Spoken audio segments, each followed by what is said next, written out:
నిర్మాణం ఇవన్నీ ఏంటంటే రేపు రాబోయే మున్సిపల్ ఎలక్షన్స్కి ఇండికేషన్ సూచికగా మనం చూడాల్సి ఉంటుంది.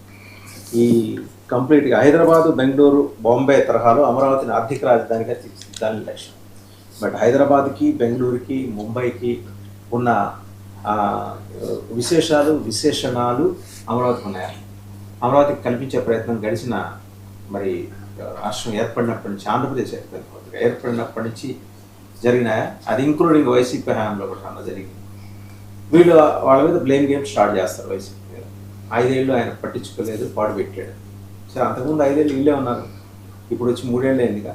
ప్రోగ్రెస్ ఏంటి? సీడ్ యాక్సెస్ రోడ్లని రిబ్బన్ కత్తిరించి చూపించడం తప్పించి ఇంకేంటి ప్రోగ్రెస్ అని అడిగేవాళ్ళు కూడా లేకపోలేదు. చంద్రబాబు గారు అంటే లోపల విపరీతమైన కడుపులో ద్వేషం పెట్టుకున్న వాళ్ళు ఇలాంటి ప్రశ్నలు వేస్తుంటారు. ఎందుకంటే అభివృద్ధికి ఆయన నిర్వచనం సినోనిమ్, ఒక రకంగా పర్యాయపదం. ఆయన చేసిన అభివృద్ధి హైదరాబాద్లో ఎవరైనా ఇంక్లూడింగ్ కేటీఆర్ ఆయన మొహమాటకుండా ప్రస్తావన చేస్తారు, చంద్రబాబు గారి కాంట్రిబ్యూషన్. మరి అదే కాంట్రిబ్యూషన్, అదే వేగం ఇక్కడ ఎందుకు మందగించింది, సన్నగిల్లింది అనే ప్రశ్నలకైతే ఖచ్చితంగా టీడీపీ సమాధానం చెప్తారు. అండ్ టు స్టార్ట్ విత్, అంటే ఈరోజు బిగ్ డిబేట్లో విజయ్ కిరణ్ గారు టీడీపీ అధికార ప్రతినిధి, బాబు పాలూరు గారు జనసేన అధికార ప్రతినిధి, అండ్ మధుసూదన్ రెడ్డి గారు వైసీపీ అధికార ప్రతినిధి, అలాగే వెంకటేష్ సింగళూరు గారు రాజకీయ విశ్లేషకులు అండ్ న్యాయవాది, వారు కూడా జాయిన్ అయ్యారు. To start with Venkatesh Singaluru గారు, నిన్న జగన్మోహన్ రెడ్డి గారు కర్నూలులో ధూమ్ధామ్, ఇది వైసీపీ క్లెయిమ్. సరే, మీ దగ్గరకు వచ్చే ముందు నేను అసలు ఆయన ఏం మాట్లాడారో ఒకసారి చూసి మీ దగ్గర.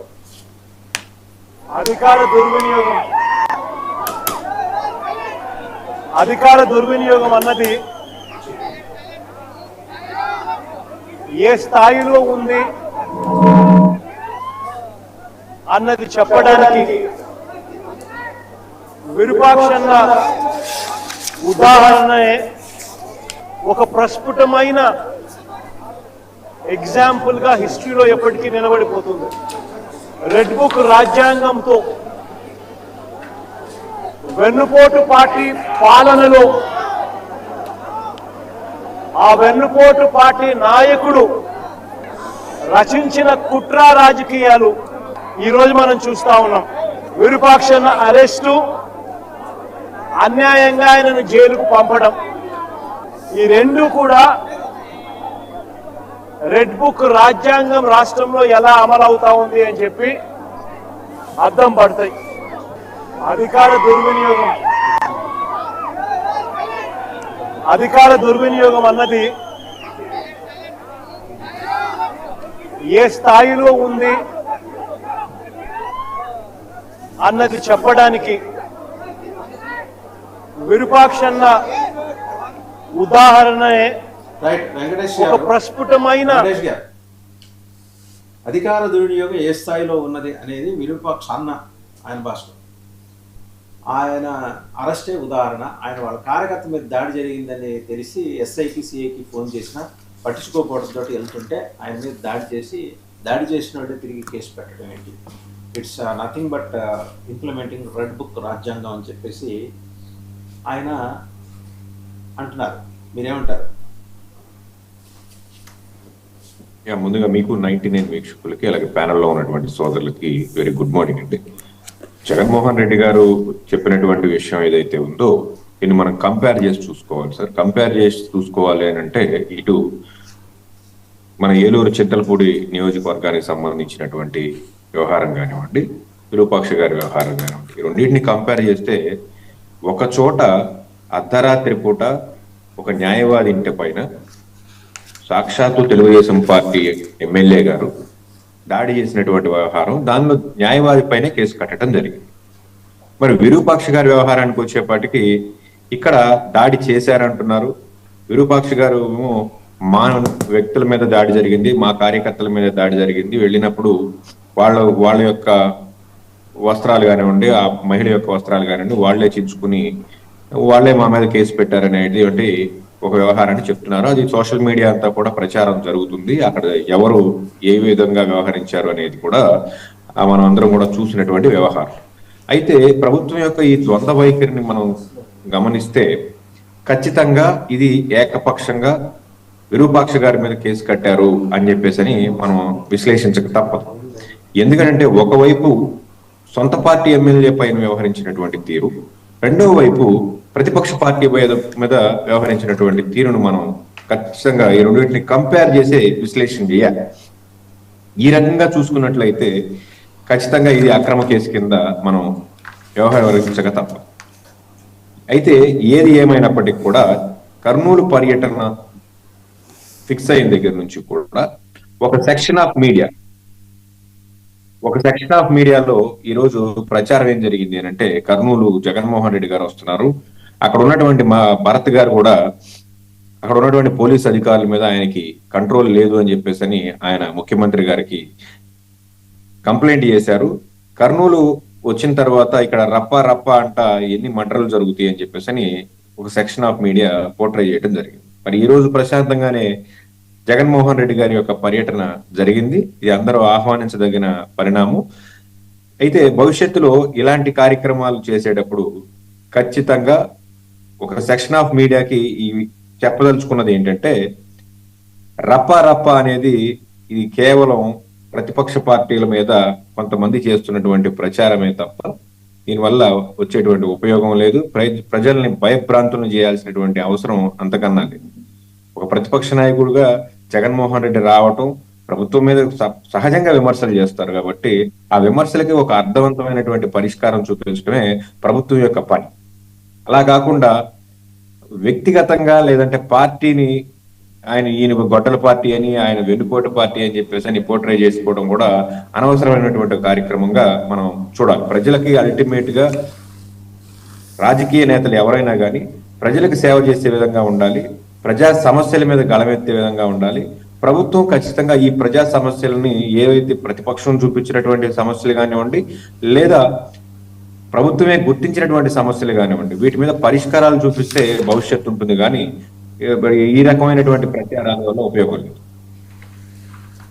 రైట్. విజయ్ కిరణ్ గారు, నిన్న మాజీ ముఖ్యమంత్రి పర్యటన చూశారు, ఆయన మాట్లాడిన మాటలు చూశారు. సరే, మీరు గొడ్డల పార్టీ అంటే ఆయన వెన్నుపోటు పార్టీ అంటాడు, లేకపోతే కీచక పార్టీ అంటాడు. ఆ గుంటూరు ఇన్సిడెంటే చెబుతున్నారు వాళ్ళు. మీరు పదే గొడ్డలు అనేసరికి వాళ్ళకి ఒక అదరు దొరికింది, కీచక పార్టీ అని అంటారు. సో అది ప్రాపగేట్స్ ఇలాంటి అనవసరం కదా. యాజ్ రైట్లీ సెడ్ బై, ఇప్పుడు ఈయన కూడా మాట్లాడకూడదు తాపికి వెన్నుపోటు పార్టీ అనేది. ఎప్పుడో జరిగిపోయిన అంశాలన్నీ ఇప్పుడు మాట్లాడాల్సిన నెసిటీ కూడా లేదు. అది కొందరికి వెన్నుపోటులా కనిపించవచ్చు, కొందరికి మీ పార్టీ పునరుద్ధరణ కోసం చంద్రబాబు గారు చేసిన విశేష ప్రయత్నంగా కూడా కనపడవచ్చు. నేనైతే ఆ రెండోదే బలంగా నమ్ముతా. ఆ రోజు ఆయన ఆ స్టెప్ తీసుకొని ఉండకపోతే తెలుగుదేశం పార్టీ వాళ్ళు ఉండేది కాదు. తెలుగుదేశం పార్టీ సర్వైవల్ కోసం ఆయన తీసుకున్న నిర్ణయం. ఆ నింద మోస్తూ వచ్చారు, ఇప్పటికీ మోస్తూ ఉన్నారు. అలాంటివి అక్కర్లేని అంశాలు. ఇప్పుడు వర్తమానంలో ఏం జరుగుతుందో చూసుకుని దాని మీద మాట్లాడాలి, అంతే కదా. విజయ్ కిరణ్ గారు, మిమ్మల్ని గుడ్ మార్నింగ్ అండి. Good morning. గుడ్ మార్నింగ్ అండి. మీకు ప్యానల్ సభ్యులు, ప్రేక్షకులందరూ కూడా గుడ్ మార్నింగ్ అండి. ఇప్పుడు నిన్న జగన్మోహన్ రెడ్డి గారి పర్యటన, వాళ్ళ పార్టీకి సంబంధించిన ఒక ఎమ్మెల్యే ఒక దాడి చేశాడు. దాంట్లో ఎస్సీ కుటుంబానికి సంబంధించిన ఎస్సీ అట్రాసిటీ యాక్ట్ అవన్నీ కూడా ఉన్నాయి. ఇప్పుడు జగన్మోహన్ రెడ్డి గారు ఇచ్చే మెసేజ్ ఏంటంటే, ఎస్సీ యాక్ట్ ఏ చట్ట ప్రకారం పెట్టినటువంటి ఆ కేసు, ఎస్సీలు దొంగ కేసులు పెడతారు, తప్పుడు కేసులు పెడతారు. ఎస్సీల పైన చేసినటువంటి దాడులన్నీ కూడా తప్పుడు దాడులు. ఇవన్నీ కూడా ఎస్సీ యాక్ట్ని అవమానించే విధంగా, దళితుల్ని అవమానించే విధంగా ఈ పర్యటన అంతా కూడా జగన్మోహన్ రెడ్డి గారు జడ్జి స్థానంలో గెలిపారు. ఆయన ప్రతిపక్ష పార్టీకి సంబంధించిన వైఎస్ఆర్ కాంగ్రెస్ పార్టీ అధ్యక్షుల సంగతి మర్చిపోయారు, పులివెందులకు సంబంధించిన ఎమ్మెల్యేగా ఉన్న సంగతి మర్చిపోయారు, మాజీ ముఖ్యమంత్రి అన్న విషయం కూడా మర్చిపోయారు. ఆ పాత్ర వదిలేసి కేవలం అక్కడ మీడియాని పెట్టుకొని ఎస్సీ ఎస్టీలని అవమానకరంగా మాట్లాడాడు అనేది స్పష్టంగా అర్థమవుతుంది. 5 పాయింట్లు ఏవో చెప్తా ఉన్నారు. వెంకటేష్ గారికి కూడా తెలుసు, ఎస్సీ అట్రాసిటీ యాక్ట్స్లో కత్తి తీసుకొని చంపితేనే అట్రాసిటీ యాక్ట్ కాదు. ఉరిమి చూసి అవమానించినా, ఉమ్మి వేసినా, ఏ విధమైనటువంటి పరుష పదజాలం వాడినా అటువంటి అన్నీ కూడా ఎస్సీ అట్రాసిటీ యాక్ట్ కిందకే వస్తాయి. అటువంటి పరిస్థితిలో ఆ ఎస్సీలు పెట్టినటువంటి కేసుని జడ్జిమెంట్ ఇచ్చేయడం అనేది నిజంగా మాజీ ముఖ్యమంత్రిగా చేసినటువంటి జగన్మోహన్ రెడ్డి గారు ఈ విధంగా మాట్లాడటం అనేది నిజంగా చాలా శోచనీయం. ఇంకా మన వెంకటేష్ గారు కూడా చెప్తున్నారు, ఏదో చింతలపూడికి సంబంధించిన సబ్జెక్ట్, చింతమనేని గారి సబ్జెక్ట్ చెప్తారు, దీనికి కంపేర్ చేస్తా ఉన్నారు. ఈడ్పుగంటి శ్రీనివాస్ అనే అడ్వకేటు ఏం మాట్లాడాడు? చింతమనేని గారి కూతురు గురించి ఎంత జుపుత్సాకరంగా మాట్లాడాడు. అసలు వాళ్ళిద్దరేంటి? ఈడ్పుగంటి చింతమనేని గారు ఇద్దరు కూడా ఫ్రెండ్స్. వాళ్ళకి విభేదాలు వచ్చినాయి. ఈ విభేదాలు వచ్చినప్పుడు ఆ విధంగా ఆయన అత్యంత దారుణంగా వీడియో కావాలంటే మీకు ప్లే చేస్తే ఎంత చండాలంగా మాట్లాడాడు. అలా చండాలంగా మాట్లాడినటువంటి ఈడ్పుగంటి శ్రీనివాసు ఉత్తమోత్తముడు, ఆయన చాలా మంచివాడు. ఆయన్ని అడగటానికి వెళ్తే ఆయన దాడి చేశాడు ఇంటిపైన. ఇల్లు ఏమైనా పగలగొట్టారా? వాళ్ళిద్దరూ అరే ఒరే అనుకునేంత ఫ్రెండ్స్. అటువంటి పరిస్థితిలో ఆయన చేసినటువంటి దాన్ని రాజకీయంగా వాడుకోవడానికి నేను ఒక్కటే అడుగుతా ఉన్నానండి వెంకటేష్ గారిని, ఈడ్పుగంటి శ్రీనివాస్ మాట్లాడినటువంటి మాటల్ని మీరు సమర్థిస్తున్నారా? మీరు దాన్ని సమర్థిస్తే ఖచ్చితంగా ఆ రోజున ఏదైతే కిరణ్ మాట్లాడితే ఈ ప్రభుత్వం కేసు పెట్టిందో శ్రీమతి భారతి గారి పైన, దాన్ని మీరు ఖండిస్తున్నారా, ఆమోదిస్తున్నారా? అంటే ఇప్పుడు తప్పుగా మాట్లాడతారు. ఇప్పుడు అంబటి రాంబాబు చంద్రబాబు నాయుడు గారి తల్లి గురించి, అదేవిధంగా అసెంబ్లీలో చంద్రబాబు నాయుడు గారి సత్యమణి గురించి మాట్లాడాడు. వాడు అవన్నీ వీళ్ళు ఇష్టం వచ్చినట్టు తిడతారు సార్. మీరు ఏం తిట్టినా సరే చట్టం మాత్రం పని చేయకూడదు. మేము ఏమైనా దాడులు చేస్తాం. మేము ఆంధ్రప్రదేశ్లో ఎన్ని నేరాలు చేసినా, ఏలూరులో అంటే ఈ ఎంటైర్ సినారియోని మీరు నిన్న కూడా చూస్తే, నిన్న కూడా సీదిరి అప్పలరాజు బైక్ యాక్సిడెంట్ ఏదో పొరపాటు, నిన్న కూడా అదే మాట్లాడుతూ ఉన్నారు. సార్ కారులో గుద్దితే బైక్ యాక్సిడెంట్, బండితో గుద్దితే ఎంత నెగ్లిజెన్సీ ఉంటే, బండితో గుద్దితే మనిషి చనిపోతాడండి. ఎంత భయంకరమైన నెగ్లిజెన్సీ ఉంటే చనిపోతాడు. అంటే అక్కడ మర్డర్ కేసు కాదు పెట్టింది, నాట్ అమౌంటింగ్ టు మర్డర్, ఇది కల్పబుల్ హోమిసైడ్ కేసు. దాన్ని కూడా మర్డర్ కేసు అంటే ఒక అబద్ధాన్ని 100 సార్లు చెప్పి దాన్ని నిజం చేసేటువంటి ప్రయత్నం చేస్తా ఉన్నారు. అంటే ఇక్కడ ఎంటైర్ సిచ్యువేషన్లో జగన్మోహన్ రెడ్డి గారి నిన్న పర్యటన మొత్తం కూడా ఆయన బల నిరూపణ, అదేవిధంగా బీసీల పైన నిన్న చెప్పినటువంటి అన్ని కేసులు చూడండి. అన్ని కేసులు ఏలూరులో అంటే ఏదో 2-3 కోట్లు మిగులుతాయి, దానికే కేసు పెడతారా? ఎన్ని కోట్లు మిగులుతాయో నిన్న క్లియర్గా కనపడింది. ఏంటంటే వైఎస్ వివేకానంద రెడ్డి గారి కేసుకు సంబంధించి అసెంబ్లీలో ఒక కన్ను ఇంకో కన్ను పొడుచుకుంటుందా? ఎందుకు చంపుతారు? అదే మాటలు యాజ్ ఇట్ ఈస్గా పబ్లిక్గా ఎందుకు ఎస్ఐని చంపుతారు? పబ్లిక్గా కాకపోతే ప్రైవేట్గా చంపుతారా? అంటే మాజీ ముఖ్యమంత్రిగా పనిచేసినటువంటి జగన్మోహన్ రెడ్డి గారు 5 సంవత్సరాలు ఆయన చెప్పేటువంటి మెసేజ్ ఏంటి అంటే పబ్లిక్లో కాకుండా ప్రైవేట్గా చంపండి అంటారా? ఎందుకు చంపుతారు ఏంటండి? ఎందుకు చంపుతారు? ఎందుకు చంపబోతారు?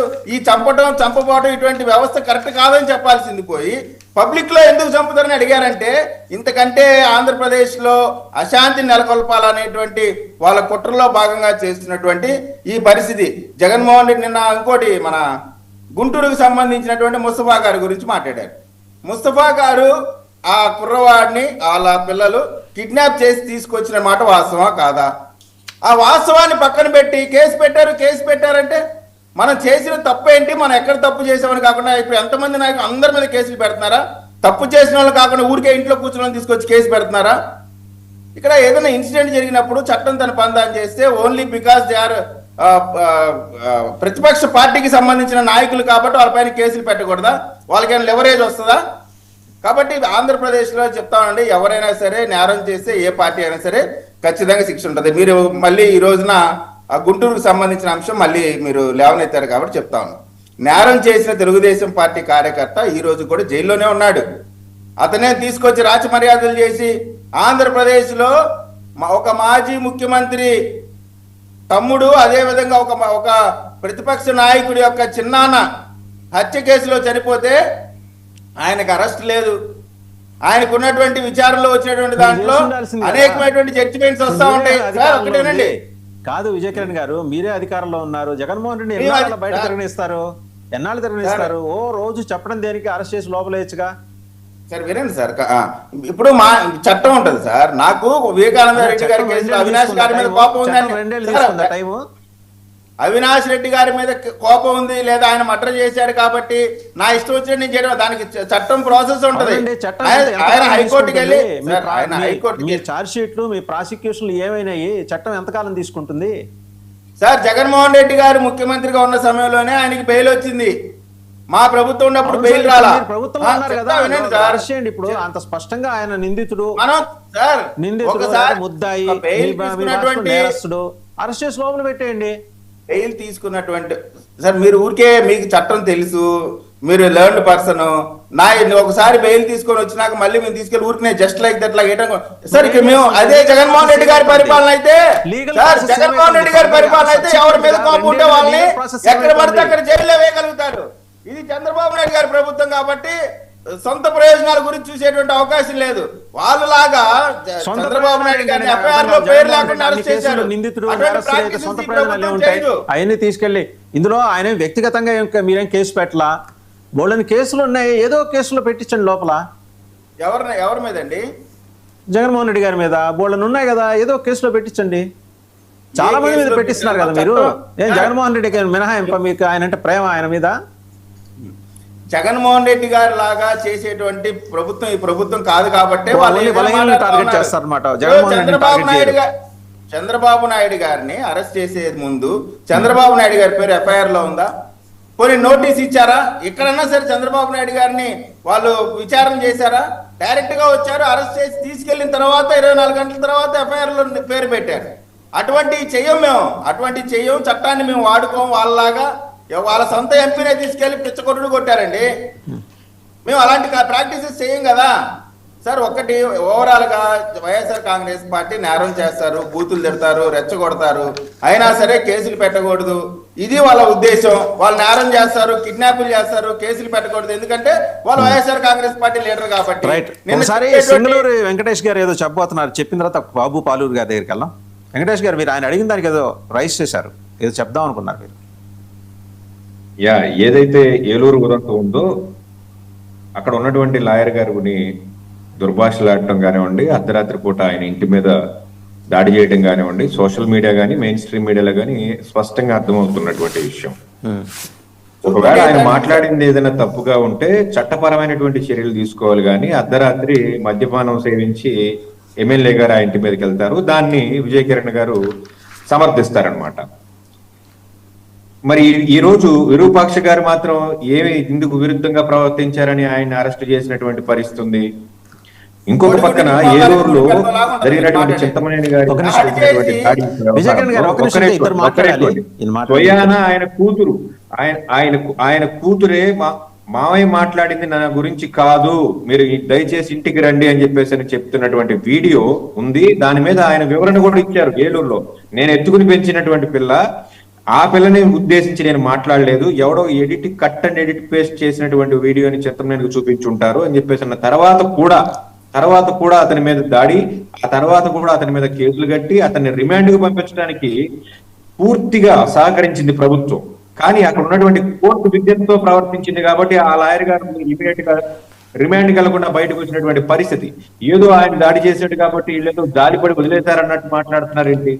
మీరు మాట్లాడింది ఏంటంటే, మీరు అధికార పక్ష ఎమ్మెల్యే అయితే అర్ధరాత్రి కూడా దాడి చేయడానికి వెళ్ళొచ్చు, కేసు కట్టరు. ప్రతిపక్షానికి సంబంధించిన ఎమ్మెల్యే అయితే ఎస్సీలు ఎస్టీలు యాక్ట్లు అంటారు. ఇదే ఎస్సీ ఎస్టీ యాక్ట్ గురించి చాలా దారుణంగా మాట్లాడారు కదా మరి ఇప్పుడు ఉన్నటువంటి స్పీకర్ గారు రఘురామకృష్ణరాజు గారు. ఎస్సీ ఎస్టీ యాక్ట్ మళ్ళీ ఒకసారి సవరించాలని చెప్పేసి అని అన్నారు కదా. మతం మారి వాళ్ళకి ఎస్సీ ఎస్టీ యాక్ట్ వర్తించకుండా చేయాలని చెప్పేసి అని పోరాటమే చేస్తున్నారు కదా. మరి దాని గురించి మాట్లాడరా? ఇలా మాట్లాడకుండా ఉంటే చాలా బలుతాయి. అడుగుతున్నది మీ ఎమ్మెల్యే విజయ్ కిరణ్ ఆగండి, వీళ్ళు మాట్లాడండి. బాబు పాలూరు గారు నిన్న మాజీ ముఖ్యమంత్రి గారి లేదు మాట్లాడండి, మిగిలిన వాళ్ళు మాట్లాడిన తర్వాత నెక్స్ట్ రౌండ్ లో మీరు మాట్లాడారు.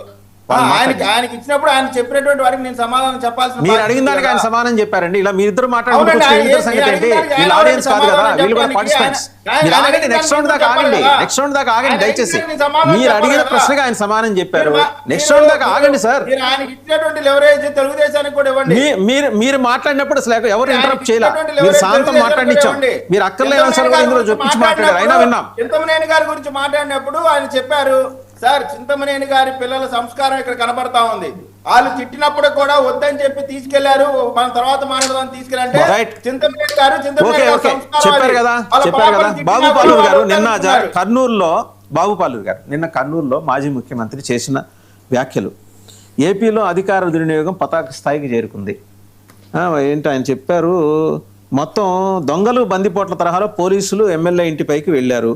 ఒక కేసులో 34 మందిని ఇరికించారు, రెండో కేసులో 14 మంది, అంటే 38 మంది పెడతారు. పోలీసులు ఆ మాత్రం పెట్టకపోతే మరి వాళ్ళ ప్రావెస్నెస్ చూపించుకోవడానికి అంతకంటే వేరే మార్గాలే ఉంటాయి. గుడ్ మార్నింగ్ వాసుదేవ్ గారు, అలాగే ప్యానల్ లో ఉన్న సోదరులకు కూడా గుడ్ మార్నింగ్. సార్, ఈరోజు దేశంలో ఎక్కడ లేనట్టు విధంగా యాక్చువల్గా ఎవరైనా రాజకీయ నాయకులు ఎక్కడికైనా వెళ్ళాలనుకుంటే బాధితులు పరామర్శించడానికి వెళ్తారు. కానీ for a change Jaganmohan Reddy గారు ముద్దాయిలు పరామర్శించడానికి వెళ్తారు, తప్పు చేసిన వాళ్ళు పరామర్శించడానికి వెళ్తారు, తప్పును ప్రోత్సహించడానికి వెళ్తారు. రప్పా నరికితే ఏముంది, అందులో తప్పే ఉంది అని అంటారు. గంజాయి కొట్టి పాపం చిన్నవాళ్ళు కుర్రవాళ్ళు ఇది గంజాయి కొట్టి వేదుల్లో వీరంగం చేస్తే వాళ్ళకి కేసులు పెడతారా, వాళ్ళ మీద లాఠీ చార్జ్ చేస్తారా అని అంటారు. పాపం పసిపిల్లాడు రోడ్డు మీద ర్యాష్ డ్రైవింగ్ చేసి ఇంకో పసిపిల్లాడిని చంపేస్తే అక్రమంగా కేసులు పెట్టేసి అరెస్టులు చేయిస్తారా అని అంటారు. పాపం తెలుసో తెలియకో కొంచెం వయసులో పెద్ద ఆయన భూ కబ్జా చేస్తే అతని మీద కేసులు పెడతారా, రెడ్ బుక్ రాజ్యాంగం తీసుకొస్తారా అని చెప్పి మాట్లాడతారు. ఎస్సీలని ఎవరైనా కావాలని బహిరంగంగా చంపుతారా అని చెప్పి స్టేట్మెంట్లు ఇస్తారు. ఇలాంటి స్టేట్మెంట్లు ఇవ్వడానికి పేటెంట్ రైట్స్ తీసుకున్నారు జగన్మోహన్ రెడ్డి గారు. అంటే ప్రపంచానికి సమాజానికి విరుద్ధంగా, సంస్కృతి విరుద్ధంగా మాట్లాడాలి అంటే జగన్మోహన్ రెడ్డి గారి స్పీచ్లు చూస్తే మనకు అర్థమైంది. సార్, ఈయన నిన్న విరూపాక్ష గారి ఇన్సిడెంట్ చూసుకుంటే, ఎపిసోడ్ చూసుకుంటే, ఇందాక మన అడ్వకేట్ గారు మాట్లాడుతున్నప్పుడు, వెంకటేష్ గారు మాట్లాడుతున్నప్పుడు కానీ, నిన్న కూడా మేము ఒక డిబేట్ లో పాల్గొన్నాం, అప్పుడు మాట్లాడుతున్నప్పుడు కానీ ఏకపక్షంగా విరూపాక్ష గారు తప్పలేదు, అక్కడ ఒక న్యాయం జరుగుతుంది, ఇక్కడ ఒక న్యాయం జరుగుతుంది, చింతమనేని ప్రభాకర్ గారి విషయంలో ఒకలాగా ప్రవర్తించింది ప్రభుత్వం, అలాగే విరూపాక్ష గారి విషయంలో ఒకలాగా ప్రవర్తించింది ప్రభుత్వం అని చెప్పి చెప్తున్నారు. విరూపాక్ష గారు వెళ్ళిన పద్ధతి చూడండి. 100-200 మంది జనాలను వేసుకొని కత్తులు కొటారులతోని అక్కడికి వెళ్తే ఒక ఎస్సీ మహిళని అలాగే ఆ కుటుంబాన్ని చంపేస్తాం, నరికేస్తాం అని చెప్పి బెదిరిస్తే రాత్రిపూట అది ఏ కేసు అవుతుందో చెప్పమనండి ఒకసారి. 100-200 మంది ఒక ఎమ్మెల్యే జగన్మోహన్ రెడ్డి గారు కత్తులు కటారులు వేసుకొని వీడియో ఫుటేజ్ కూడా ఇస్తున్నారు. ఆ వ్యక్తి తన భార్య పట్ల జగన్మోహన్ రెడ్డి నేను మాట్లాడుతున్నది ఒకసారి వినండి, ఒకసారి వినండి దయచేసి. మీరు అడ్వకేట్, మీకు తెలుసు ఒక ఎస్సీ సామాజిక వర్గానికి చెందిన వాళ్ళ దగ్గరికి 100-200 మందిని వేసుకొని వెళ్ళి నీ మొగుడిని చంపేస్తాం, బతకనేమో అని చెప్తే ప్లే చేయించండి, ప్రాబ్లం లేదు, ప్లే చేయించండి. అలాగే ఆ తిట్టిన బెదిరించిన వీడియో ఉంటే అది కూడా ప్లే చేయించండి. ఇప్పుడు ఏది కూడా వన్ సైడ్ ఆలోచించకూడదు, వన్ సైడ్ మాట్లాడకూడదు. వెళ్ళి బెదిరించడం అనేది నిజమా కాదా? 100-200 మందిని వేసుకొని వెళ్ళి కత్తులు కటార్లు వేసుకొని వెళ్ళి బెదిరించింది నిజమా కాదా? 2 గ్రామాల మీద దాడి చేసింది నిజమా కాదా? ఇవన్నీ చేస్తే కేసు పెట్టుకోండి, ఏం చేస్తారండి? ముద్దిస్తారా? ఎమ్మెల్యే అని చెప్పి నెత్తి మీద కూర్చోబెట్టుకుంటారా? చింతమనేని ప్రభాకర్ గారు అక్కడెక్కడ దాడి చేయలేదు. సోదరుడు చెప్తా ఊరుకోండి, ఏం మాట్లాడుతున్నారు? మరి దాడి చేయలేదు, సన్మానం చేయడానికి వెళ్ళారా? చెప్పండి, ఏం చేశారు చెప్పండి అంటున్నాను నేను. కొంచెం ఏం చేశారు? రెండింటికి ఎలా మీరు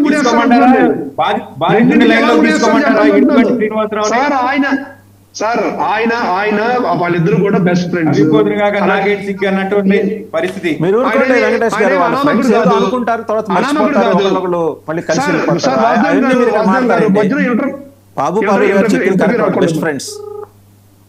వాళ్ళు బెస్ట్ ఫ్రెండ్స్ లేకపోతే ఏం జరిగిందో అనేది తర్వాత చూద్దామండి. కానీ ఇక్కడ విరూపాక్ష గారు చేసింది కూడా మాట్లాడాలి కదా. ఇప్పుడు అక్కడ తప్పన్నప్పుడు ఇక్కడ తప్పని చెప్పి ఎందుకు మాట్లాడలేదు? ఇక్కడ తప్పుడు కేసులు పెట్టారంటారు ఎందుకు? విరూపాక్ష గారు 200 మందిని వేసుకుని వెళ్ళి ఒక అనామక కుటుంబం మీద 200 మంది మీద కేసు కట్టాలి కదా. మీరు 40 మంది మీద ఎందుకు కేసు కట్టారు? కత్తులు కటార్లు అన్నప్పుడు కత్తులు కటార్లు పట్టుకెళ్లారన్న కేసు కట్టాలి. ఎక్కడి నుంచి వచ్చిందంటే 2 ఓళ్ల మీద దాడి చేసినప్పుడు దాడి కేసు కట్టండి. SC/ST యాక్ట్ మీద మీరు ఇవాళ రిమాండ్ చూపించడం ఏంటి? మరి దేని మీద చూపిస్తారు? ఎస్సీ కుటుంబానికి చెందిన నిన్ను ఊర్లో బతుకునేమో అని చెప్పి చెప్పండి. మీరు అడ్వకేట్ కదా,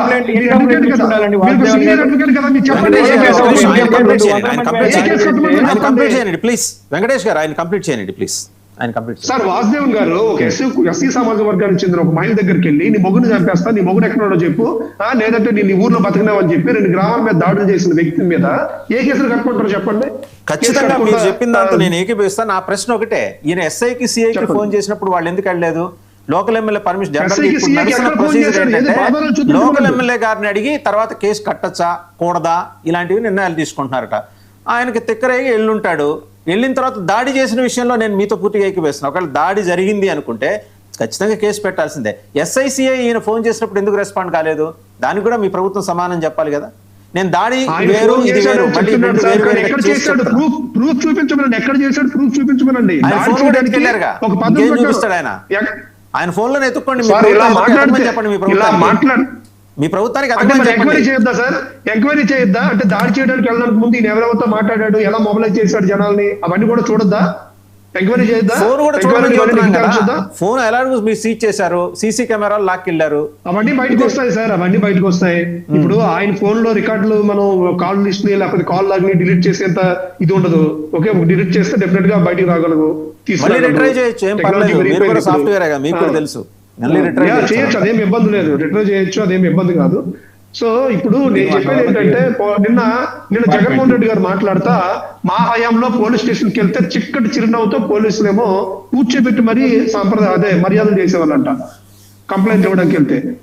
నవ్వు వస్తుందండి ఇలాంటివి చూస్తుంటే వింటుంటే. జగన్మోహన్ రెడ్డి గారు అలా మాట్లాడడం, మన సీనియర్ అడ్వకేట్ లాంటి వెంకటేష్ గారు లాంటి మనుషులు దాన్ని ప్రోత్సహించడం లేకపోతే సమర్థించడం అనేది నిజంగా నవ్వు వస్తుంది. జగన్మోహన్ రెడ్డి గారి హయాంలో లా అండ్ ఆర్డర్ అంత చక్కగా పనిచేసిందా? పోలీసులేమో వచ్చిన ఎవరైతే కంప్లైంట్ చేయడానికి వచ్చారో వాళ్ళు కూర్చోబెట్టి చిక్కటి చిరునవ్వుతో పోలీసు కంప్లైంట్లు తీసుకున్నారా? ఇంత విడ్డూరం ఇంకెక్కడైనా ఉందా అని చెప్పండి. ఇప్పుడు అవకాశం లేదు కదా. వచ్చినోడు వచ్చినట్టే లోపలికి కూడిపోతున్నాడు కదా. ఇప్పుడు అవకాశం కూడా లేదు కదా. నిజంగా చిక్కటి చిరునవ్వు లేకపోతే విద్వేషంగా మాట్లాడాడు. వచ్చినోడు వచ్చినట్టు కూడిపోతుంటే దానికి కూడా సమాధానం చెప్పాలి కదా. తమ్మినేని సీతారామన్ మాజీ స్పీకర్ భూ కబ్జా చేస్తే లోపల లేకుండా ఏం చేయాలి చెప్పండి? కేసు కట్టుకుండా ఏం చేయాలి చెప్పండి? నేను ఆయన గురించి మాట్లాడలా, బెజవాడ సాయికృష్ణ గురించి మాట్లాడాలి. ఇవన్నీ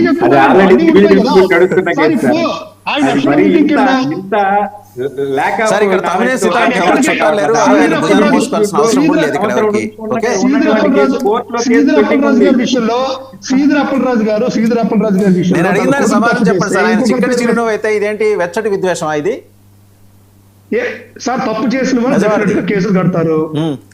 తప్పు చేసిన ఎవరిని ఉపేక్షించేది లేదు సార్. ఇప్పుడు అంటే కరోనా టైంలో పాపం మాస్కులు అడిగాడని చెప్పి ఆ డాక్టర్ చరిత్రలో ఇంకో రోజు ఒక సెలవు రోజు పెట్టుకున్నా అవన్నీ మాట్లాడుకున్నా. సెలవు రోజు please confine your self to the subject. మీరు జగన్మోహన్ రెడ్డి గారి గురించి అడిగారు, ఆయన ఏదో వీడియో పంపించారు. ఆ వీడియో చూడండి ఒకసారి. బాబు గారు రేపు గాంధీ గారి గురించి మాట్లాడుతున్నారు, రేపు ఇండిపెండెన్స్ డే. ముందర ఈలోపు జగన్మోహన్ రెడ్డి ఏం మాట్లాడాడో చూద్దాం ఒకసారి. నువ్వు స్పందించుంటే నేను పోవాల్సిన అవసరం నాకు ఉండేది కాదు కదా. నువ్వు స్పందించడం లేదు కాబట్టే నేను పోవాల్సి వస్తా ఉంది. నువ్వు బాగా పట్టించుకుని ఉంటే సమస్య ఉంది. నిన్న మీ మీటింగ్ లో చాలా మంది ఫ్యాన్స్ అవ్వచ్చు, పార్టీ మెంబర్స్ అవ్వచ్చు, చాలా పోస్టర్స్ పెట్టుకొని అదే దరికేస్తాము, చెప్పేస్తాము, మేము డైలాగ్ చెప్పు ఒకసారి. మళ్ళీ ఏమన్నాడు? మళ్ళా చెప్పు. పూర్తి డైలాగ్ చెప్పాలా? పూర్తి డైలాగ్ చెప్పదు ఏంది? మళ్ళీ చెప్పు. కొంచెం మైక్ తీసుకొని చెప్పు, బాగా వినపడుతుంది నాకు. ఏం జాతరలో? మళ్ళీ చెప్పు. గంగమ్మ జాతరలో పొట్టేళ్ల తలకాయలు కోసినట్టు రప్ప రప్ప రప్ప రప్ప రపా రప రపా రప నరికేస్తాం. అదే పోస్టరా? అదే సినిమా డైలాగ్ అనుకుంటా చూడండి. Yeah cinema dialogue? Pushpa 2 sir. Pushpa cinema dialogue అది. మరి నువ్వే చెప్తున్నావు స్వామి. అంటే ఇప్పుడు పుష్ప సినిమా డైలాగులు పెట్టినా కూడా తప్పేనా? అసలు డెమోక్రసీలో ఉన్నామా, డెమోక్రసీలో లేమా స్వామి మనం? ఇది నాకు అర్థం కాదా. అంటే పుష్ప సినిమా డైలాగులు పెట్టినా తప్పే, పుష్ప ఫోటోలు పెట్టినా తప్పే, గడ్డ మిట్టనే తప్పే, గడ్డ మిట్టనే తప్పే. ఏంది స్వామి ఇది? ఏ ప్రపంచంలో ఉన్నాము? ఇదంతా డెమోక్రసీలో ఉన్నామా, డెమోక్రసీలో లేమా? మళ్ళీ మసూన్ గారు పాపం కానీ అతను మీ పార్టీకి సంబంధించిన వ్యక్తిగా ఆ మనిషికి టీడీపీతో ఇంత ముందు గతంలో తిరిగిన ఫోటోలు కూడా ఉన్నాయా? మెంబర్షిప్ కూడా ఉంది సార్. ఆ టీడీపీ సభ్యుడు కూడా మెంబర్షిప్ కూడా ఉన్నాడా? అంటే దాని అర్థం వీళ్ళే పెట్టించినారా? పెదకూరపాడు నియోజకవర్గం సార్. ఓ టీడీపీ సభ్యత్వం కూడా ఉందా మరి? మనది బాగా చూడండి అబ్బా అయితే సభ్యత్వం కూడా ఉందంట. మళ్ళీ ఏదైతేనేం పాపం మనం అయినా కానీ ఏదో మారినాడు అనుకుందాంలే సంత. రైట్. మసూన్ రెడ్డి గారు నిన్న వెళ్ళి ఆయన ఏం మాట్లాడారు? దొంగలు బందిపోట్ల తరహాలో పోలీసులు ఎమ్మెల్యే ఇంటికి వెళ్ళారు. మీరే తరహాలో వెళ్ళేవారు మీ పరిపాలనలో? సార్ వాసుదేవన్ గారు ముందుగా మీరు వెళ్తే ఇందాక ఆయన చెబుతున్నారు బాహుబలి చిక్కటి చిరునవ్వుతాడు పోలీసులు ఆదరించేవారు కదా. ప్యానల్లో ఉండే వాళ్ళకి, టీవీలో వీక్షించుతున్న ప్రజలకి, మీకు మీ హయాంలో పోలీస్ స్టేషన్కి వెళ్ళాలంటే జనాలకు ఒకటి పడేది తెలుసా సార్? ఇప్పుడు ఈరోజు ఈ రాజకీయాలు చూస్తూ ఉంటే సార్ నిజంగా బాధేస్తాం సార్. అసలు రాజకీయాలు ఎందుకున్నామో అనిపిస్తుంది. ఎందుకంటే సాక్షాత్తు పట్టం పెట్టుకుని రాజకీయాలు చేసే పరిస్థితి ఈరోజు తెలుగుదేశం పార్టీలో ఉంది.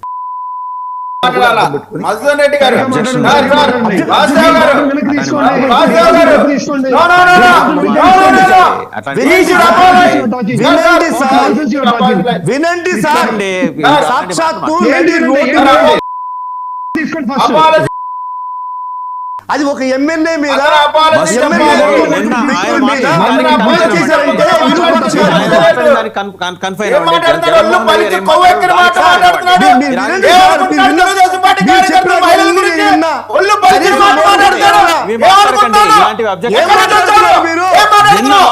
మాట్లాడుతున్నారు. విరూపాక్షి గురించి మాట్లాడారు కదా, విరూపాక్షి గారి అరెస్ట్ గురించి మాట్లాడారు కదా. ఏం జరిగిందా? విరూపాక్షి గారి అరెస్ట్ ఏం జరిగింది? విరూపాక్షి గారి మీద పెట్టారు. పెట్టుకోవడం కాదు, అది వచ్చేస్తూ రాజకీయాలు చేసేటువంటి ఈ పరిస్థితుల్లో తర్వాత జగన్మోహన్ రెడ్డి గారు ఏం మాట్లాడారు నిన్న, దానికి సంబంధించి మాట్లాడండి సార్. అదే సార్, ఇప్పుడు దర్యాప్తులో తేలుతుంది. ఒక్కటి సార్, ఇది ఎంత ఘోరమో అనైతికమో అందరూ ప్రజలందరూ చూస్తున్నారు. దీన్ని చెప్పడానికి నాకు కూడా సిగ్గుగా ఉంది, నిజంగా బాధగా ఉంది. ఇంతటి నీచమైన రాజకీయాల్లో మనం ఉన్న ఈ రోజు ఉన్నామా, ఈ సమకాల రాజకీయాల్లో అనేటువంటిది. ఇంకొక విషయం సార్, వీళ్ళు చెప్తారు సార్ జగన్మోహన్ రెడ్డి గారు పరామర్శలకు వెళ్తే క్రిమినల్స్ని, రౌడీలని, కబ్జాదారులని పరామర్శిస్తున్నారని ఒక బాధ చెప్తున్నారు సార్. నేను ఒకటి చెప్తాను సార్, రెండు ఈ పరామర్శల్లో రెండు సార్ నన్ను మాట్లాడారు సార్. నిజమే కదా, అదే బాధితులను పరామర్శిస్తారు, దాడి చేసిన వాళ్ళని నేను అదే పాత కేసులన్నీ తీయండి. మీరు ఎవరి దగ్గరికి వెళ్ళారు సార్? నేను అదే ఎవరి దగ్గరికి వెళ్ళారు? నన్ను గంజాయి బేచిన ఒక మాట మాట్లాడండి సార్, నన్ను ఒక మాట మాట్లాడండి సార్. రెండు సార్, ఒకటి జగన్మోహన్ రెడ్డి గారు పరామర్శించింది సాయి కృష్ణ లాంటి కొంతమంది అమాయకుల్ని పరామర్శించాడు. అది అయితే సంఘంలో ఏ విధంగా వాళ్ళు చచ్చిపోయారో వాళ్ళ గురించి పరామర్శించారు. రెండు వచ్చే కార్యకర్తల గురించి పరామర్శించడం అనేటువంటిది జగన్మోహన్ రెడ్డి గారు వైఎస్ఆర్ కుటుంబంలో, వైఎస్ఆర్ కాంగ్రెస్ పార్టీ కుటుంబ పెద్దగా ఆయన బాధ్యత. ఆ తర్వాత అది ఏం జరిగింది ఏమనేటువంటిది ప్రజలు నిర్ణయించుకుంటారు. రెండు సార్, ఇప్పుడు సాయి కృష్ణ కూడా పరామర్శించారు సార్. నేను మాట్లాడాను సార్,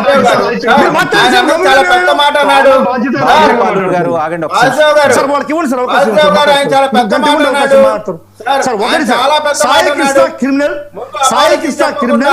సాయి కృష్ణ పరామర్శించడానికి జగన్మోహన్ రెడ్డి పోతున్నారు, క్రిమినల్స్ ప్రోత్సహిస్తున్నాడు, గాంజా బ్యాచ్ ప్రోత్సహిస్తున్నాడు అనేటువంటి మాటలు చెప్తారు. అదే ఇప్పుడు చంద్రబాబు నాయుడు గారికి కానీ, పవన్ కళ్యాణ్ గారికి కానీ సాయి కృష్ణ అనేటువంటి వ్యక్తి క్రిమినల్, సాయి కృష్ణని పరామర్శించడానికి జగన్మోహన్ రెడ్డి పోతున్నాడు కాబట్టి అది తప్పుగా కనబడుతుంది. కానీ మా జగన్మోహన్ రెడ్డి గారికి అది తప్పు కనబడట్లేదు సార్. యాంగిల్ మార్చాలి, చూసేటువంటి యాంగిల్ మార్చాలి. అక్కడ వ్యవస్థల్ని కాపాడుతున్నాడు జగన్మోహన్ రెడ్డి గారు.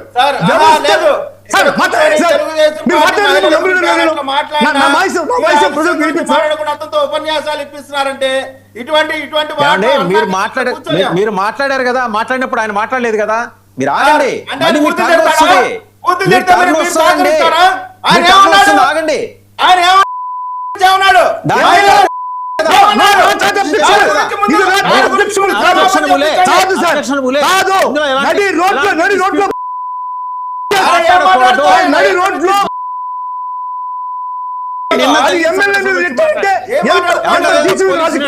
ఎంత నీతి రాజకీయం ఇది? ఇటువంటి సమకాలీన దర్యాప్తు నడుస్తుంది, వెయిట్ చేయండి. అవును సార్, అంశం వదిలేసి సార్ ఈ రోజు సోషల్ మీడియాలో సార్ ఎవరి మీద నెట్టారు? ఎవరి మీద నెట్టారు? వైఎస్ఆర్ కాంగ్రెస్ పార్టీ హస్బెండ్ మీరెవరు చెప్పడానికి? అదే చెప్తున్నారు, తేలుతుంది. ఆగండి మీరు. అవును సార్, ఆగండి మీరు. ఆగండి. దర్యాప్తు వచ్చేదాకా ఆగండి. ఆగుతాం ఖచ్చితంగా.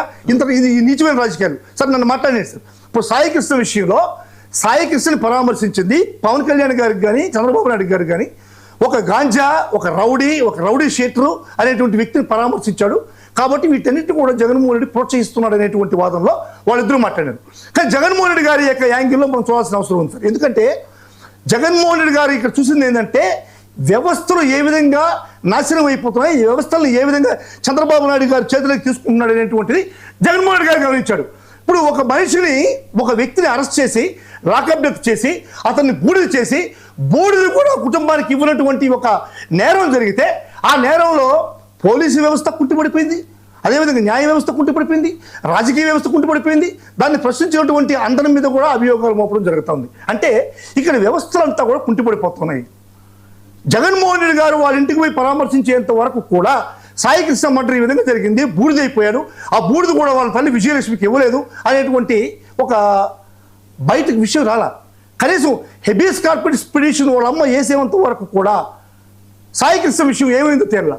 ఈ విధంగా సాయి కృష్ణలో జరిగినటువంటి ఈ యొక్క వ్యవస్థల్లో జరిగినటువంటి దాడిని మాత్రమే జగన్మోహన్ రెడ్డి గారు పరామర్శించబోయాడు. ఈ పరామర్శను మీరు విడదించి ఆ కోణాన్ని మాత్రం జగన్మోహన్ రెడ్డి కోణాన్ని మనం చూడాల్సిన అవసరం ఉంది. అదేవిధంగా సార్ వీళ్ళ ఎమ్మెల్యేలు చేస్తే ఏమో, వీళ్ళ ఎమ్మెల్యే కొడుకులు చేస్తే ఏమో అది యాక్సిడెంట్లు, అదే వైఎస్ఆర్ కాంగ్రెస్ పార్టీకి సంబంధించినటువంటి ఎమ్మెల్యే కొడుకులు చేస్తే ఏమో అది మర్డర్ కేసులు. మర్డర్ కేసు ఇంచుమించుగా సార్ ఒక ఎమ్మెల్యే సార్ ఈరోజు సరే సార్ మార్చారా? ఇప్పుడు మార్చారా? మీరు అరెస్ట్ చేశారా? మీరు యాక్సిడెంట్ చేశారు, మీ బదులు ఇంకో మనిషిని తీసుకొచ్చి పెట్టడం ఏంది? అదే కదా సార్ చేశారు, అదే కదా ఎమ్మెల్యే చేశారు. ఎమ్మెల్యే గారు వాళ్ళ ఎమ్మెల్యే ఏం చేశారు? అదే చేశారు. గోవిందరావు అదే చేశారు. మరి అప్పుడు పోలీస్ స్టేషన్ వెళ్ళి కేసు పెట్టాలి కదా సార్. వాళ్ళ ప్రభుత్వం నడుస్తాం సార్. 2024 డిసెంబర్ 21 జరిగినటువంటి యాక్సిడెంట్ ఇది. 2024 డిసెంబర్ 21 జరిగినటువంటి యాక్సిడెంట్ వాళ్ళ కొడుకుని సాయి గణేష్ మార్చేసి వాళ్ళ డ్రైవర్ని పెట్టాడు. ఆ రోజు దానికి వాళ్ళ బాధితులు చెప్తున్నారు కదా సార్. ఇప్పుడు సంవత్సరం అయిందా, 2 సంవత్సరాలు అయిందా, 3 సంవత్సరాలు అయిందా పక్కన పెట్టండి సార్. ఎవరైతే బాధితులు ఉన్నారో, ఎవరైతే చనిపోయారో, చనిపోయిన వ్యక్తి యొక్క కుటుంబ సభ్యులే ఈరోజు సాయి గణేష్ యాక్సిడెంట్ చేశాడు, మేము చూసాం, కళ్ళలో చూసాం, మాకు 5 లక్షలు ఇస్తామన్నారు, మాకు ఇవ్వలేదు, మాకు కుటుంబ ఉద్యోగం ఇస్తామన్నారు, ఇవ్వలేదు, మాకు బాధితులకి నష్టపరిహారం చేస్తామన్నారు, చేయలేదు. ఇవన్నీ కూడా చేయలేదు కాబట్టి వ్యక్తిని మార్చేశారు, డ్రైవర్ని మార్చారని చెప్పి ఈరోజు కుటుంబ సభ్యులు ఆరోపిస్తున్నారు. దాన్ని ఎందుకు మీరు యాక్షన్ తీసుకోవట్లేదు? ప్రభుత్వం మీదే కదా. అంటే మీ ఎమ్మెల్యేలకి, మీ డ్రైవర్లకి ఒక రూలు, మా మంత్రులకి, మా పిల్లలకి ఒక రూలా? ఇదే రాజ్యాంగం, అనుసరించాల్సిన రాజ్యాంగం. ఈ విధంగా సార్ ఇప్పుడు కావలిలో జరిగింది సార్. ఒక మహిళని కావలిలో తెలుగుదేశం పార్టీ నాయకులు కొట్టి తీసుకెళ్లి ఆమె పైన వేలు ముద్రలు వేయించుకొని ఆమె ఆస్తిని రాయించుకున్నటువంటి పరిస్థితి అందరూ కూడా అందరూ చూశారు సార్. కానీ లాస్ట్కి ఏం జరిగింది? ఆ మహిళ పైన కేసు పెట్టారు. ఇంకొక విషయం చెప్పాలి సార్. ఇప్పుడు మొన్న రీసెంట్గా ఒక 1 వీక్ 10 days బ్యాక్ ప్రియాంక అనేటువంటి ఒక డాక్టరు చనిపోయారు. చాలా దురదృష్టకరం. అది ఎట్లా జరిగింది? ఒక వ్యక్తి కారు తోలుతూ డ్రంక్ అండ్ డ్రైవ్ కేసుల్లో డ్రింక్ చేసి కారు తోలుతూ యాక్సిడెంట్ చేశాడు. ఏ విధంగా యాక్సిడెంట్ చేశాడు? 1కి 2కి 3 సార్లు కొట్టి యాక్సిడెంట్ చేశాడు. ఆ వ్యక్తిని 3వ తేదీ అరెస్ట్ చేస్తే 6వ తేదీ వరకు వాళ్ళు పబ్లిక్ కానీ కోర్టుకు కానీ సబ్మిట్ చేయనటువంటి పరిస్థితి. అంటే 3వ తేదీ అరెస్ట్ చేసినటువంటి వ్యక్తి 6వ తేదీ వరకు ఎక్కడ పెట్టారు పోలీసులు అనేటువంటిది అక్కడ చెప్పాల్సిన విషయం ఉంది. అంటే 6వ తేదీ దాకా ఎందుకు పెట్టారు? 3వ తేదీ సాయంత్రం చేసి 4వ తేదీన సబ్మిట్ చేయాలి కదా, పోలీసులు ఇవ్వాలి కదా, ఇవ్వాలా? ఇంకొక విషయం సార్, ఈ డ్రంక్ అండ్ డ్రైవ్ కేసుల్లో అంత విచ్చలవిడిగా ఎందుకు తాగుతున్నారు అనేటువంటి ఒక విషయం కూడా మనం గమనించాలి. ఈ డ్రింక్ చేసి డ్రైవ్ చేసే వాళ్ళని తెలుగుదేశం పార్టీ నాయకులు ప్రోత్సహిస్తున్నారు. ప్రోత్సహించడం వల్లనే ఈరోజు డ్రింక్ చేసి డ్రైవ్ చేసేటువంటి పరిస్థితి ఈ రాష్ట్రంలో ఉంది. దీనికి బెస్ట్ ఎగ్జాంపుల్ చెప్తాను సార్. డ్రింక్ చేసి డ్రైవ్ చేసే పరిస్థితి మీ హయాంలో అయితే డ్రింక్ చేసిన తర్వాత కాలేయాలు ఎగిరిపోయి మనుషులే. అదే సార్, ఇప్పుడు మా వాళ్ళని ప్రోత్సహించాల. సాక్షాత్తు పుట్టా మహేష్ యాదవ్ అనేటువంటి ఒక ఎంపీ, ఏలూరు ఎంపీ, జిల్లా కలెక్టర్ ఎస్పీ గారి మీటింగ్లో ఏం చెప్పాడు? మా వాళ్ళంతా తాగేసి రోడ్డు మీదకి వస్తే మీరు కేసులు పెడుతున్నారు, మాకు చాలా ఇబ్బందికరంగా ఉంది, డ్రంక్ అండ్ డ్రైవ్ని ఎగ్జంప్షన్ ఇవ్వండి అని చెప్పి సాక్షాత్తు కలెక్టర్ గారికి, ఎస్పీ గారికి వినిపించినటువంటి పుట్టా మహేష్ యాదవ్ అనేటువంటి వ్యక్తి చేశాడు, ఏలూరు ఎంపీ. అంటే ఇటువంటి పరిస్థితులు ఎవరైనా వైఎస్ఆర్ కాంగ్రెస్ పార్టీ హయాంలో వచ్చున్నాయా? మీరు చెప్పండి. డ్రంక్ అండ్ డ్రైవ్ చేసేటువంటి పరిస్థితి ఉంటుంది. కానీ ఒక ఎమ్మెల్యే, ఒక మంత్రి స్థాయి, ఒక ఎంపీగా ఉన్నటువంటి ఒక Putta Mahesh Yadav drunk and drive ని ప్రోత్సహిస్తూ ఈ విధంగా చేయడం వల్లే ఈ రోజు ఏలూరులో ఆ డాక్టర్ అనేటువంటి ఒక అమ్మాయి పసిబిడ్డ ప్రాణాలు కోల్పోయిన తర్వాత కూడా ఆ నిందితులను ఏమన్నా మీరు అరెస్ట్ చేశారా? ఏ విధంగా అరెస్ట్ చేశారు? రైట్, ఒకసారి మన వెంకటేష్ గారు, ఇప్పుడు ఈయన రకరకాల అభియోగాలు తెర మీద తీసుకొస్తున్నారు వైసీపీ వసూన్ రెడ్డి గారు. నిజమేనా అలా ఏలూరు ఎంపీ అలా నాకు తెలిసైతే ఆయన చాలా జుడిషియస్గా మాట్లాడతారు. వీళ్ళు ఏదో దానికి మసాలా యాడ్ చేసి చెప్తున్నారని అనిపిస్తుంది. లేదండి, అక్కడ ఉన్నటువంటి కలెక్టర్ల సమావేశంలో ఈ డ్రంక్ అండ్ డ్రైవ్ కేసులు విపరీతంగా రాస్తున్నారు, వీటిని కొంచెం కంట్రోల్ చేయండి అని చెప్పేసినటువంటి వీడియో సోషల్ మీడియా మాధ్యమాల్లో వచ్చింది. అది నేను కూడా చూసిన మాట వాస్తవం. అయితే సాక్షాత్తు ఎంపీ గారు ఒక కేసులో నిందితుడిగా దొరకటం హైదరాబాద్ నగరంలో, తర్వాత రోజే పార్లమెంట్ సెషన్స్ ఉండటం, ఆయన